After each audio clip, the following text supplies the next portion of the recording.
I needed a new TV but was short on cash, so I decided to give Craigslist a try. Usually it's nothing but weirdos and scams, but I figured I might get lucky. I found some guy selling a 43-inch TV in decent condition for $50, so I decided to give it a try. And what's the worst that could happen? He wrote me right back and seemed normal enough, or as normal as someone selling a TV on Craigslist can sound through an email, meaning he didn't ask me to send him any pictures of my feet or anything weird. Since the topic of feet never came up, I figured it was cool to move forward with the transaction. I asked him if I could swing by to pick up the TV, and then asked if he'd put it on the porch. I told him I'd Venmo him when I was out front. He said he had a bad back and couldn't lift the TV himself, and asked if I minded coming inside. At first, I thought, fuck that, but I'm a pretty big guy and figured I could take him if he tried anything shady. So I said okay, and he gave me his address and asked if I could come by around 7 that night when he got off work. Again, I wasn't loving the idea or the thought of going over at night, especially since he lived in a sketchy part of town. But I needed a TV, and I figured I'd be in and out. Around 6:30, I headed over to his house. I was familiar with that side of town, but knew to steer clear. Even the cops avoided it. There were all these rumors of cult gatherings in the woods, but I always thought they were bullshit. So I drove to this guy's house and realized he lived on a dead-end street next to the quarry. I wasn't loving the idea of going into this house, but I figured I'd make it fast. He lived in a dilapidated old home, and the roof was tented off with tarps in different places. There were all these animal cages on the property, and the lawn was nothing more than a patch of dirt with some trash scattered about. But the weird thing was that there weren't any visible windows on the front of the house, and the door had thick black bars over it, perfect for keeping people out or in. There were woods behind his house, and the only people who hung out back there were the local drug addicts looking to get high. Some even set up tents and would go on week-long benders. So, as I pulled in front of his house, I saw a few shady-looking characters loitering across the street, eyeing my car. I tried not to make eye contact and quickly texted the guy that I was outside. I waited for a response since his front light was out and no way in hell was I walking up there in the dark. He wrote back and said he was home and to come to the door, explaining his light was broken. I wasn't crazy about any of this, but I quickly made my way through the front yard, stepping over the weeds and abandoned tire pile. I got to the front porch and climbed the cracked broken steps. The doorbell was busted, so I quickly knocked, hoping to get the hell in and out, and hoping the inside of his house was better than the outside, but figuring it was worse. I heard a man curse from the inside and a loud thud as something heavy crashed to the floor. There was also the overwhelming smell of cat piss. It was so strong I started to gag. A minute later, an old fat guy in a ripped and stained t-shirt opened the door. It barely covered his stomach, and his shorts were just a pair of cut-off jeans with some type of dark stains on them. The stench of cat piss was overwhelming, and I almost didn't think I'd be able to enter the house. He looked me up and down before stepping back, signaling for me to come inside. Got my $50? He practically spat the words out, and I could see his teeth were nothing but rotten husks. Yeah, I said, but I want to see the TV first if that's cool. He grunted and headed inside, motioning for me to follow him. I wasn't loving the idea of walking through this guy's crusty-ass house, but my curiosity got the better of me, and I really wanted that TV. The first thing I noticed was the plastic wrap on the walls and floors of what must have been the living room. The entire space was covered in the stuff. Floors, walls, you name it. You painting or something? I asked. He just coughed, spat onto the ground, and kept walking. As I made my way through a maze of garbage and old Hustler magazines, the smell was overwhelming. It was a mixture of cat piss and rotting garbage, but there weren't any cats or litter boxes, not where I could see, at least. We walked into a kitchen that had nothing but old food containers scattered everywhere, and several cockroaches scampering across the counters. The trash can was overflowing and rotting. Stinking trash was scattered on the floor. There was a half-eaten rotisserie chicken on the table, covered in maggots. I seriously wanted to vomit, but was so shocked by the whole thing that I had a hard time believing what I was seeing. "It's in the back room," he said, and I continued to follow him through the kitchen and into the back of the room. If you can even call it a room. The walls were painted black and the windows had bars on them. The floor was sticky and my sneakers made a sickening squelching noise as I walked. There was some kind of weird sex swing hanging from the ceiling and all these dolls stapled to the walls. And worst of all, the smell of cat piss once again made me want to vomit right then and there. But again, there weren't any visible cats, but what I saw next will haunt me for the rest of my days.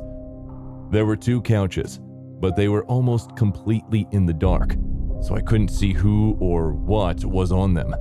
I started to get seriously creeped out. Yeah, I should have never even gone on Craigslist for a TV, but I was broke. The room was dead silent, but I could hear heavy breathing coming from the couches and knew we weren't alone. And the smell of cat piss kept getting stronger and stronger. The TV was in the back right corner of the room, and I just wanted to grab it and get the fuck out. Well, the guy turned on the lamp next to the TV, flooding the room with light, and I almost shit my pants when I saw the most disgusting looking people sitting on the couches. There was a man on one couch and a woman was crouching on the other. She wasn't wearing any pants, and neither looked like they'd bathed in weeks. The man was staring intently at me, eating what appeared to be a piece of raw chicken, and the woman crawled off the couch and, on her hands and knees, made her way to a bowl in the corner that had yellow liquid in it. She started lapping it up just like a dog. She belched loudly and looked at me, and all I could smell was cat piss coming off of her breath. As if this wasn't bad enough, a blood-curdling scream came from the basement, followed by a loud thud. I looked at the guy frozen in place and saw that he was smiling at me, but not a normal smile. He was smiling at me like I was a turkey dinner with all the trimmings. I said, "Keep the TV," turned around, and got out of there as quickly as possible. As soon as I hit the front steps, I saw a group of strung-out looking junkies eyeing me suspiciously and making their way toward my car. I didn't give a shit. I ran, jumped it, and slammed it into reverse. As soon as I was out of there, I called the cops, and all they said was, "Oh, the house on Pear Street? We could have told you to stay away from there," followed by laughter. But they swore they'd send an officer out to investigate the screams. I have no clue if they did, but what I do know is that I sure as shit don't need a TV or anything from Craigslist. And if I ever do buy anything on there, I'm meeting the person at the police station. Craigslist can be pretty worthless, but every so often you find legit job postings available. Yeah, you have to do your homework to make sure they're not trying to steal your bank account information, but you can actually find half-decent work if you're lucky. I was off from college and needed seasonal work to help pay for my apartment, but didn't want to spend my summer in a supermarket or retail store. I wanted to be outside, so I looked for something outdoors and found a listing for a camp counselor.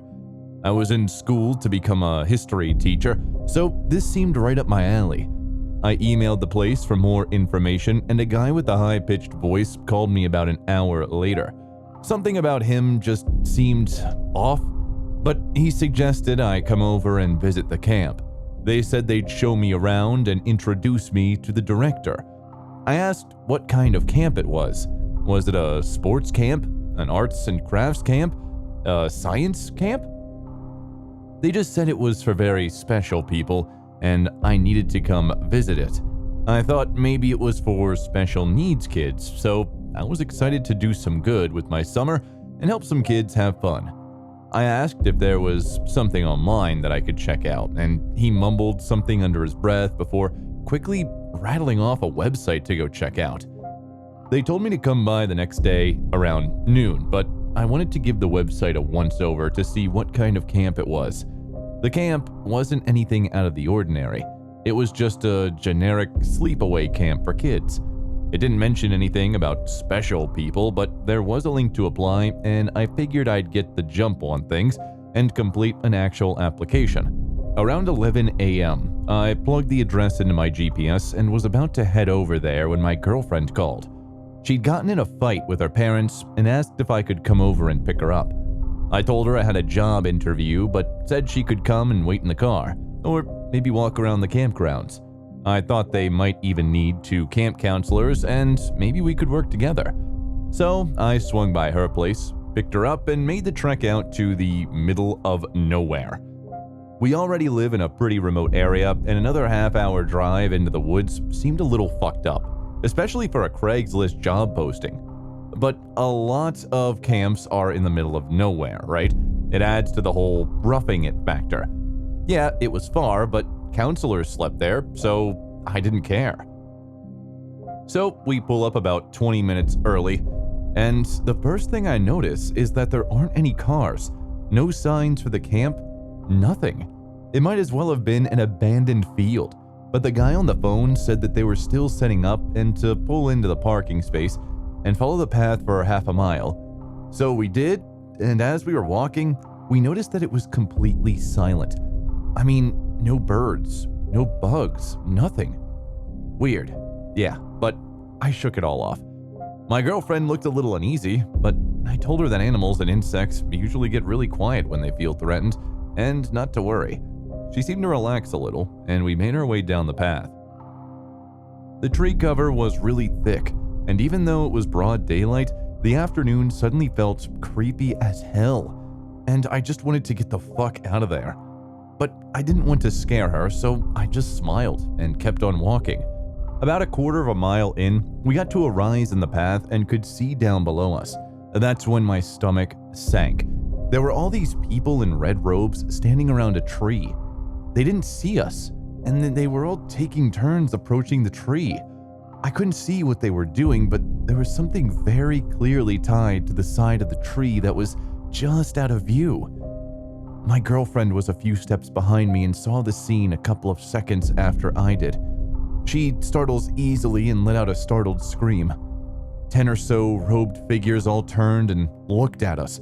She screamed again, and I grabbed her hand and started to run. We got back to the parking lot just in time to see a bunch of robed figures gaining on us, but we were already in the car. I peeled out of there and flew down the dirt country road, not looking back. My girlfriend turned around in her seat though. I don't think I've ever seen her that panicked, but all she said was, "Holy shit, they're chasing us. Those fucking freaks are chasing us in some piece of shit pickup truck." I looked in my rear view mirror to see some rust bucket picking up speed. All I saw was a red hood behind the steering wheel. For an old piece of shit, it was quickly gaining on my tiny little hatchback. I must have lucked out because out of nowhere, another car pulled out of a hidden driveway and cut the pickup off. The pickup slammed on the brakes and we saw it stopped in a cloud of dust. We both drove in silence the whole way back to my apartment, my girlfriend refusing to sleep alone that night. The next day I got a call from a number I didn't recognize. I didn't want to answer it, but curiosity got the better of me. The man on the other end of the phone said he was from a local camp and asked why I didn't show up for my interview. For a minute, I wondered if it was the same guy I talked to last time, but he sounded different from our last conversation. His voice was a lot deeper, and he acted like the previous day never happened. You know, like he and his asshole friends didn't just chase us in red robes. I thought to myself, is this guy serious?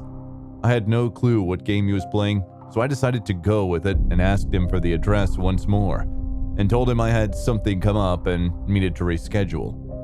He gave me the address, and I almost shit my pants. It was the address for the camp up the street. I asked if he was sure, and he said he hoped so. He'd been working there for 10 years. He could tell something was wrong and asked me if there was a problem. That's when I told him about the call I had 2 days earlier and about the address I thought he had given me. He was quiet for a minute. Then he said, "That wasn't me. I didn't work 2 days ago, and we never talked on the phone. We only emailed." I had to stop and think about this for a minute, because I definitely talked to someone from a camp. Then I remembered a late-night email I got after talking to the first guy on the phone, an email I got after applying for the camp counselor job online. Apparently, the high-pitched guy had given me the website of this camp, most likely so I would think the job was legit. I told the guy on the phone everything, and he told me to call the cops right away. So I did.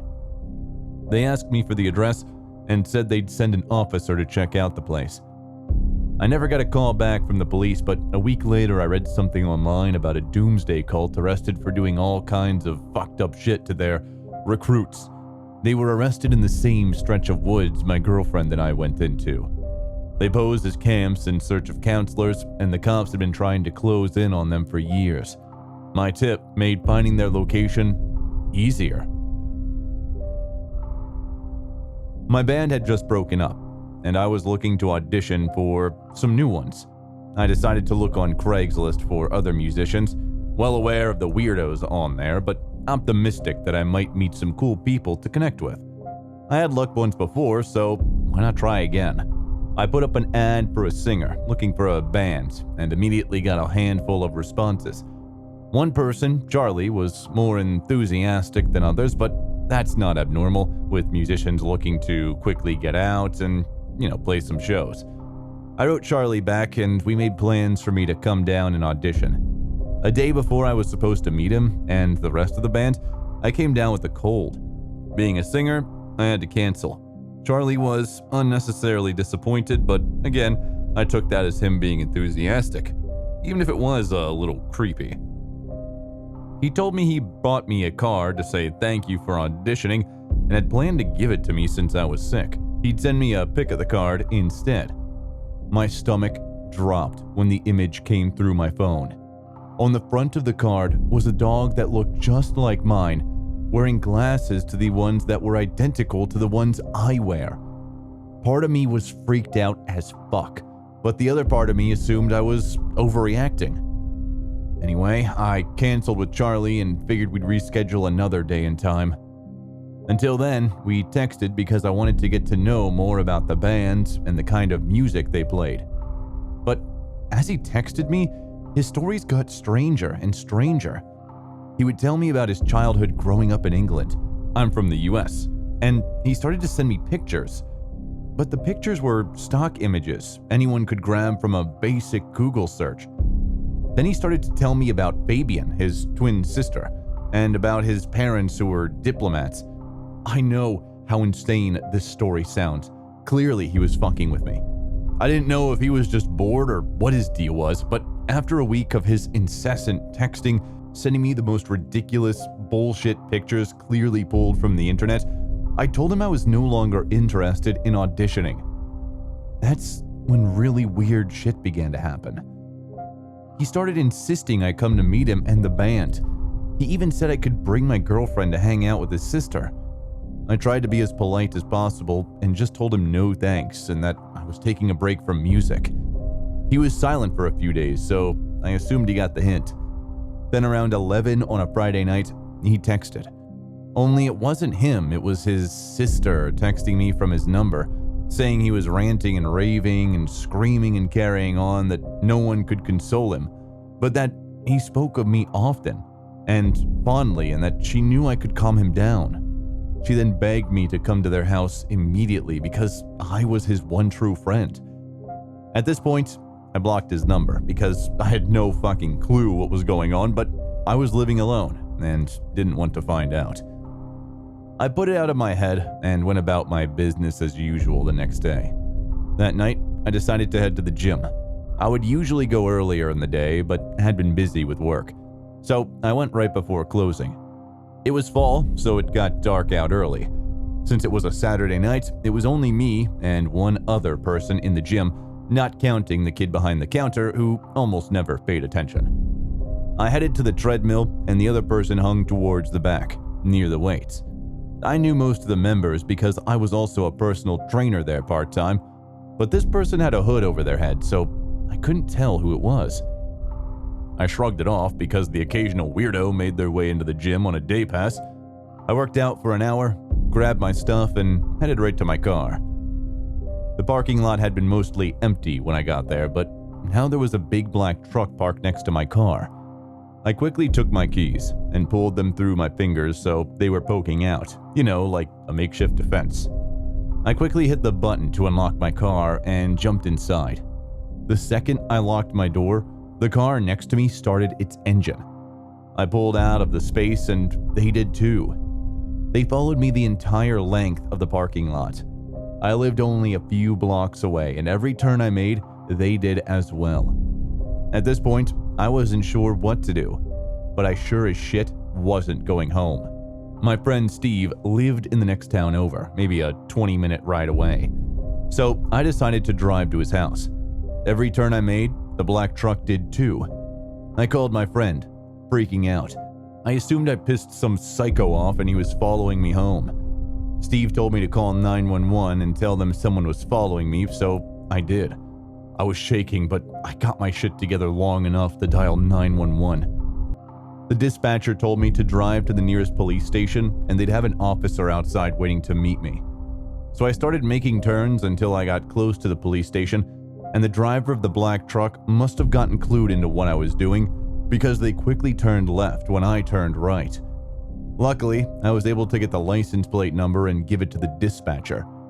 She told me to head into this police station and report what happened and give them the plates as well. I did, and the officer told me he'd follow up with me if he found anything. He asked if anyone had been following me before tonight, and I told him no, but explained what happened with Charlie. The next day, the officer called me back and asked if I could come back to the police station. He sounded concerned on the phone, which naturally scared the shit out of me. I went right over, and he told me he ran the plates of the vehicle that followed me. He said they belonged to a Charles Osterman, and he showed me his photo, explaining he was in their system for some minor bullshit. I recognized him immediately. I lived in a condo, and he used to do the maintenance for the place. He'd even been inside my house a few times. Something seemed off about him, but management trusted him, so I assumed everything was cool. He asked about me playing music a few times, seeing my guitar and stuff in my living room. The cops assumed he was the one who answered my Craigslist ad, but when they tried his number, it was disconnected. They never figured out how he knew to answer my Craigslist ad, but said it was smart that I drove right to the police station. They didn't have anything to arrest him on, but told me to be careful and that they'd have a patrol car watch my house for a few days. But I wasn't fucking around and packed my shit and moved me and my dog in with my parents that afternoon. I called my landlord and flipped out, demanding I get my security deposit back. I told them it was fucked up for them to hire these weirdos and asked if they do background checks. Yeah, I'm a dude, but that doesn't mean I don't want peace of mind in my own fucking house. And I sure as hell don't want weirdos stalking me. The manager was stunned, and I'll never forget what came out of his mouth next. He said, "We've never had anyone named Charlie working here. Our maintenance person is named Susan, and she's a woman." They gave me my security money back, and I never set foot in the place ever again. I have no clue who the hell Charlie was, and I don't want to find out.